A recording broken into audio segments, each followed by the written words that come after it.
Monsieur Charles. Merci, monsieur le maire.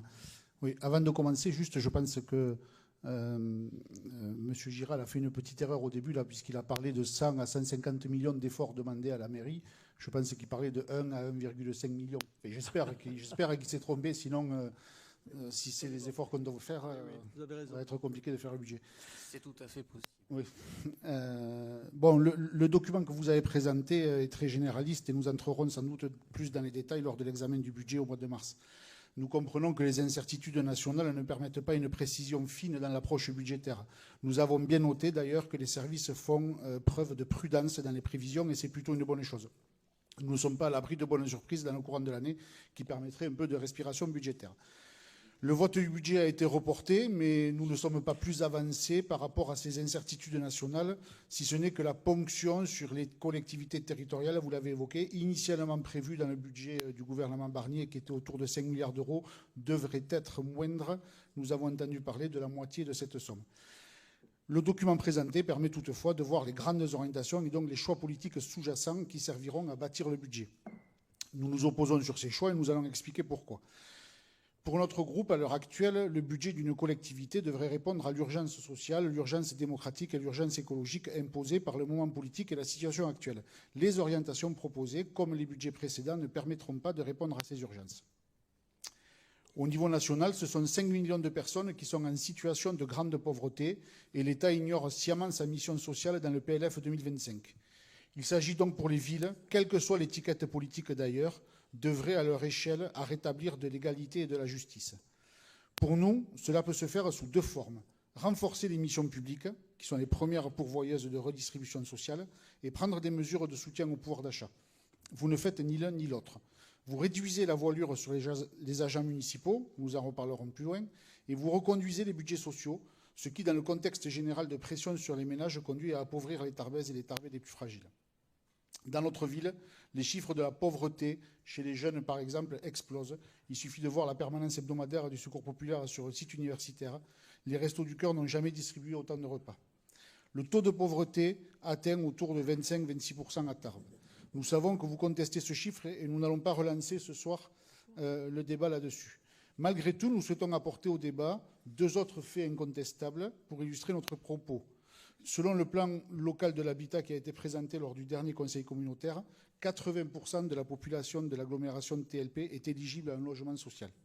Autre fait, et vous l'avez rappelé, la DSU, qui est calculée sur le potentiel fiscal de la commune, devient année après année presque aussi importante que la DGF. Nous disions tout à l'heure qu'il fallait que ce budget montre un renforcement des missions publiques. Depuis le début de notre mandat, nous défendons les services publics, et avant tout celui de la mairie. On en reparlera avec l'évocation du rapport social unique. En termes de services publics, le bilan de la municipalité n'est pas bon. 2 bureaux de poste ont fermé, le Prado et Marcadieu. 5 écoles ont fermé, pas seulement après des fusions. L'hôpital de Tarbes fermera bientôt ses portes. Et maintenant, nous entendons parler du commissariat qui pourrait quitter notre territoire. Nous ne pouvons pas imaginer à l'avenir la ville-préfecture de notre département, celle qui a le plus d'habitants et le plus d'activités, dépourvue de ses services publics essentiels.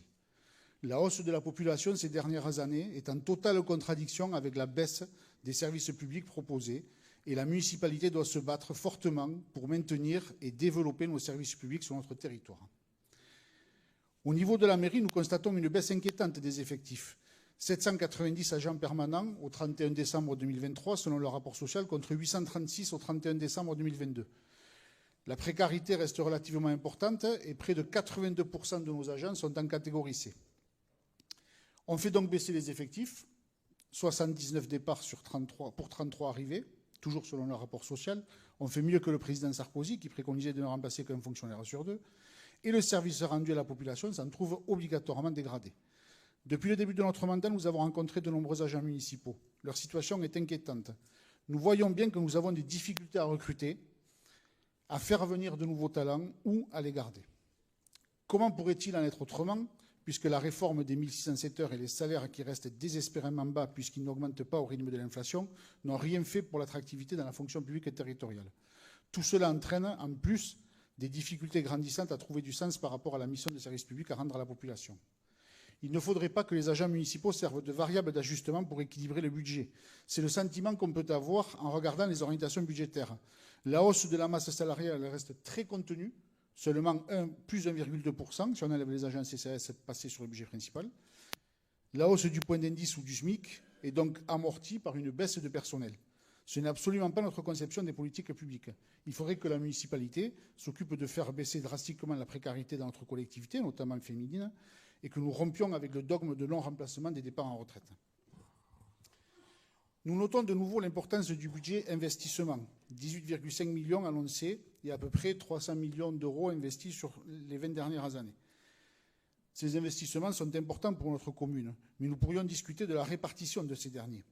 Nous pouvons avoir le sentiment que jusqu'à présent, on a surtout rénové le centre-ville, la ville, pour attirer de la population et augmenter le nombre d'habitants. On aurait sans doute pu consacrer une partie de ces investissements à d'autres choses. Par exemple, en luttant contre les effets du changement climatique, où la ville a un rôle crucial à jouer, notamment dans la végétalisation accrue de nos espaces publics, à propos de la question des mobilités, mais aussi au niveau de la rénovation thermique de nos bâtiments publics qui en ont bien besoin. La pose de panneaux photovoltaïques sur les bâtiments publics, partout où c'est possible, permettrait un retour sur investissement rapide. Cela permettrait aussi de faire baisser les factures énergétiques et de dégager de l'autofinancement que l'on pourrait utilement flécher vers le soutien au Tarbet, plutôt que de l'investir toujours vers des travaux. Vous contractez de nouveaux emprunts à hauteur de 6 millions d'euros. Nous n'avons pas de problème avec le fait d'emprunter, surtout à faible taux et à taux fixe.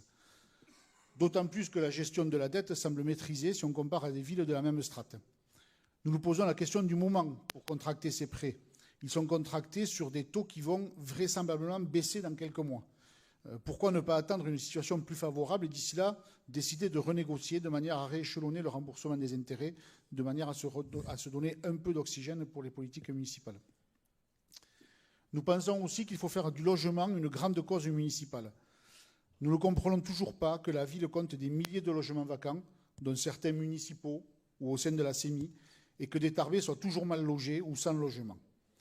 Nous avons déjà évoqué dans ce conseil municipal plusieurs propositions, comme le permis de louer, l'expérimentation Un toit d'abord. L'objectif de notre municipalité à moyen terme devrait être de ne plus avoir aucun mal logé à Tarbes. Et cela pourrait se faire aussi en direction des agents municipaux qui ont parfois du mal à se loger dans notre ville. Une autre proposition devrait être étudiée.